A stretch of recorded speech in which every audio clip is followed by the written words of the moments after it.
अस्सलामुअलैकुम, मैं हूं मुबशर चौधरी और आप देख रहे हैं MK smart solution. MK smart solution is a domain of chemistry. Here, our training program will clear your concepts from beginners to expert level. It means MK smart solution का मकसद है कि हमने तमाम स्टूडेंट्स के लिए मैट्रिक टू मास्टर लेवल तक तमाम केमिस्ट्री कोर्सेज को डिजिटलाइज करना है और हर लेवल के स्टूडेंट के लिए बहुत ही ज्यादा आसान और मददगार प्लेटफॉर्म क्रिएट करना है। चलिए अब देखते हैं आज का टॉपिक।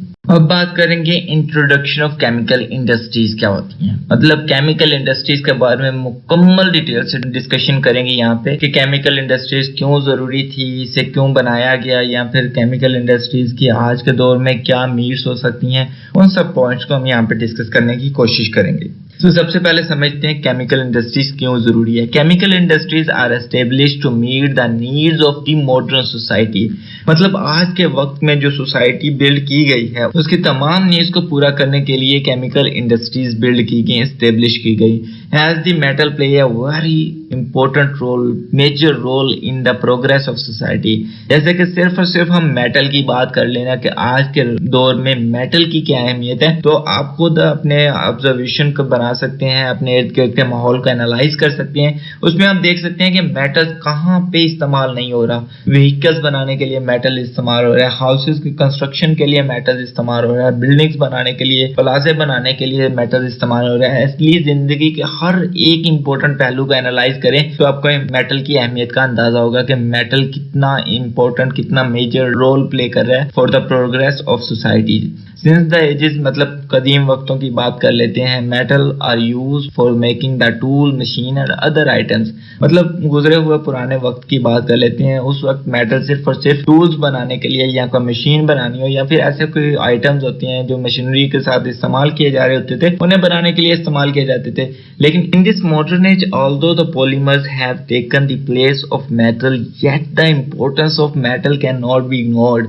मतलब आज का ये जो वक्त है, मॉडर्न एज की, इस जमाने की बात कर रहे हैं, आज के दौर में मेटल से बनने या मेटल से होने वाले जो काम है उनमें से कई ज्यादा जो प्रोसेसेस हैं उनको रिप्लेस कर लिया है पॉलीमर इंडस्ट्री ने। पॉलीमर वो काम परफॉर्म कर रहे होते हैं, लेकिन आज के वक्त में भी मेटल की अहमियत से इनकार नहीं किया जा सकता।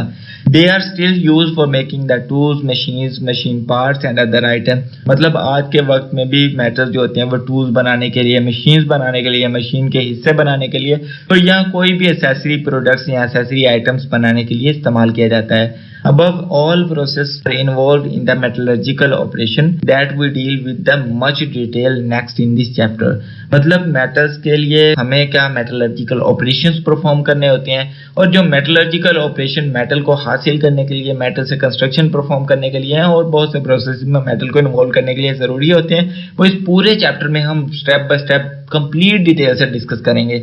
नेक्स्ट हम बात कर लेते हैं baking soda and washing soda are the widely use in our daily life for different purposes. देखिए, बेकिंग सोडा हो या वॉशिंग सोडा हो, अब हम नॉर्मल लाइफ की बात कर लेते हैं। यहाँ पे इतनी ज्यादा अमाउंट में वाइडली यूज हो रहा है कि दोनों प्रोडक्ट, और वो कितने ज्यादा पर्पसेस के लिए इस्तेमाल किए जा रहे होते हैं, इससे आप सब भी वाकिफ हैं। इस इंडस्ट्रीज ही इन सब की बेसिक नीड्स पूरी कर रही होती हैं for the different products according to the need, according to the requirement of the modern society.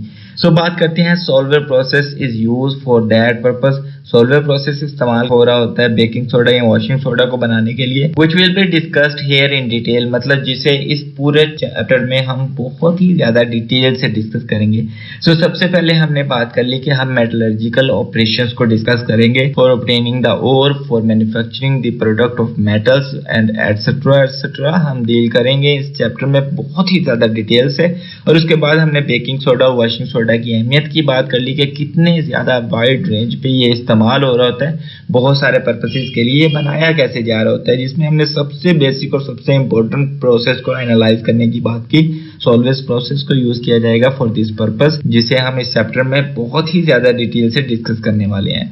इसके बाद इंट्रोडक्शन ऑफ केमिकल इंडस्ट्रीज में हम बात करेंगे fertilizers are vital for the growth and development of plant and crops. मतलब कि fertilisers की क्या अहमियत है, जितनी भी ये फर्टिलाइजर्स एग्जिस्ट कर रही होती हैं उनकी कितनी ज्यादा अहमियत है for the development of plants and crops.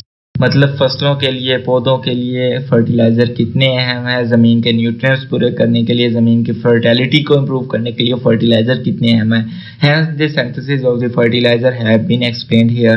मतलब कि फर्टिलाइजर्स कैसे बनाए जाते हैं वो भी हम इस चैप्टर में समझेंगे या देखेंगे, तो बहुत अच्छे से एनालाइज करेंगे step by step. In the modern age of the communication petroleum industries has a great significance. आज के वक्त की बात करें तो पेट्रोलियम इंडस्ट्री कितनी ज्यादा अहम है या इसके कितने फवाइद हैं। मतलब आज खुद ही अंदाजा लगा ले कि हम लोग जहाँ पे दुनिया में एक वक्त ऐसा था कि अगर किसी इंसान ने कोई सफर करना है, एटलीस्ट 70 से 80 किलोमीटर का सफर करना हो तो काफी दिन लग जाते थे जब वो पैदल चल के जाते थे। लेकिन आज के इस वक्त में लाखों मील सफर हो उसे हम बहुत ही आसानी से तय कर लेते हैं थ्रू द एरोप्लेन। या हम बात कर लें हमारे यहाँ पे कुछ 100 मील जाना हो या हजारों किलोमीटर को अचीव करना हो तो हमें कुछ टाइम ही दरकार होता है सारे सफर को तय करने के लिए। So in this modern age of communication petroleum industries play a vital role. बहुत ही अहम रोल प्ले किया है पेट्रोलियम इंडस्ट्री ने, जिसने इतने ज्यादा डिस्टेंस को बहुत ही मैनोट लेवल पे एक ग्लोबल विलेज के तौर पे इंट्रोड्यूस कर दिया। As petrochemical industries also involve for the manufacturing of varieties of the household item, plastic, detergents, rubber etcetera. मतलब कि पेट्रोलियम इंडस्ट्री भी इस फील्ड में बहुत सारे काम कर रही है for improving the standard of mankind. So हम कह सकते हैं इसमें पेट्रोलियम इंडस्ट्री का क्या रोल है। Petroleum industry is involve for manufacturing of the varieties of the house hold. मतलब घर में इस्तेमाल करने वाले कई प्रोडक्ट्स बना रही होती हैं, प्लास्टिक प्रोडक्ट्स बना रही होती है, एटलीस्ट डिटर्जेंट्स तक भी पेट्रोलियम इंडस्ट्री सिंथेसाइज कर रही है। एटलीस्ट हम रबर की बात कर ले, रबर क्या होता है, टायर बनाने के लिए इस्तेमाल की जा रही होती है और भी बहुत सारे पर्पसेस होते हैं रबर के, लेकिन वो भी पेट्रोलियम इंडस्ट्रीज उन्हें सिंथेसाइज कर रही होती है, मैन्युफैक्चर कर रही होती है। At the time of the independence of the Pakistan was very weak in the area of industrialization industries।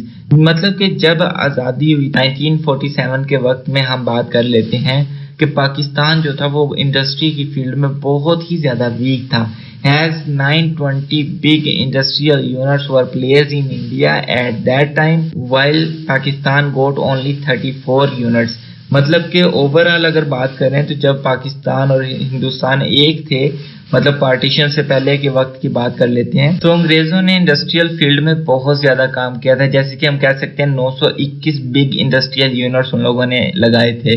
लेकिन जिस टाइम पार्टीशन हुई उसके बाद पाकिस्तान को सिर्फ और सिर्फ 34 यूनिट ही इंडस्ट्रीज के मिले थे, और जो कि उस वक्त के दौर की बात कर लेते हैं कि इंडस्ट्रियल यूनिट्स ह्यूमन नीड्स को पूरा नहीं कर पा रहे थे।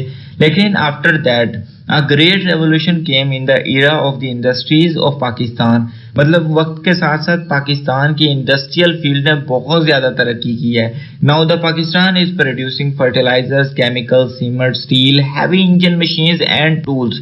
मतलब कि पाकिस्तान की इंडस्ट्रियल फील्ड बहुत काम कर रही है, जिसमें बात कर लेते हैं manufacturing of the fertilizer, manufacturing of the chemicals, manufacturing of cement, manufacturing of steel, manufacture of heavy engine machines और बहुत सारे टूल्स की बात कर लेते हैं। पाकिस्तान ने इंडस्ट्रियल फील्ड में इतना काम किया है कि हमारे पास फर्टिलाइजर भी पाकिस्तान में बन रही है, बहुत सारे केमिकल्स हैं जो पाकिस्तान में बनाए जाते हैं। और सीमेंट इंडस्ट्रीज की बात कर लें, पाकिस्तान में बहुत सारे सीमेंट इंडस्ट्रीज के यूनिट लगे हुए हैं जो कि रिक्वायरमेंट को फुलफिल कर रहे हैं for the development of building, development of house hold. बहुत सारे कंसेप्ट हैं इस इंडस्ट्रीज के हवाले से जिन्हें हम नेक्स्ट डिस्कस करने वाले हैं। और हैवी इंजन मशीन्स की बात करें तो पाकिस्तान में बहुत सारे यूनिट्स लगे होते हैं। जैसे हम ऑटोमोबाइल्स में बाइक्स की बात कर लें तो बहुत सारी ऐसी बाइक्स हैं जो पाकिस्तान में इंडस्ट्रियल यूनिट्स हैं और वो यहीं पे मैन्युफैक्चर हो रही हैं और यहीं पे सेल हो रही हैं और पाकिस्तान की इकोनॉमी को फायदा दे रही हैं। तो इंडस्ट्रियल फील्ड में पाकिस्तान ने बहुत ज्यादा काम किया और बहुत जबरदस्त काम किया है। जैसे हम सिर्फ और सिर्फ कंपेयर कर लें कि at the time of partition, मतलब जब इंडिपेंडेंस के पहले की बात कर लें या बाद की बात कर लें, पहले हमारे पास जो ओवरऑल थी अंग्रेजों ने जो इंडस्ट्रियल यूनिट्स कायम किए थे वो 921 थे। और उसके बाद जब पार्टीशन हो गई, मतलब पाकिस्तान अलग हो गया, हिंदुस्तान अलग हो गया, तो 34 यूनिट ही सिर्फ और सिर्फ पाकिस्तान के हक में आए थे। लेकिन पाकिस्तान ने इंडस्ट्रियल फील्ड में इतना काम किया है कि इस वक्त तक हमारे पास हर एक फील्ड की इंडस्ट्री कायम है। जैसे फर्टिलाइजर के फील्ड में बात कर लो, केमिकल्स की फील्ड में बात कर लो, सीमेंट्स की फील्ड में बात कर लो, तो पाकिस्तान ने अपनी इंडस्ट्रियल यूनिट्स बिल्ड किए और बहुत ही एक जबरदस्त रेवोल्यूशन इंट्रोड्यूस कर दिया पाकिस्तान ने। सो इस पूरे चैप्टर में हमने क्या क्या चीजें एनालाइज करनी है एक दफा उसका ओवरव्यू कर लेते हैं। तो सबसे पहले हम बात करेंगे मेटलर्जिकल ऑपरेशंस के बारे में, मतलब वो तमाम बेसिक मेटलर्जिकल ऑपरेशंस के मेटल्स को कैसे हासिल किया जाता है, किस तरह उन्हें डिफरेंट फॉर्म्स में कन्वर्ट किया जाता है, कैसे उन्हें इंडस्ट्रीज इस्तेमाल करती है, वो डिस्कस करेंगे। फिर हम बात कर जाएंगे बेसिक नीड्स की तरफ, जिसे हम बहुत ही आम इस्तेमाल कर रहे होते हैं रोजमर्रा की जिंदगी में। बेकिंग सोडा कैसे प्रिपेयर करना है, वॉशिंग सोडा, इस सब प्रोडक्ट्स को जो बेसिक आइटम्स होती हैं उन्हें एनालाइज करेंगे कि सॉल्व प्रोसेस कितनी ज़्यादा अहमियत रखता है हमारी बेसिक नीड्स को पूरा करने के लिए।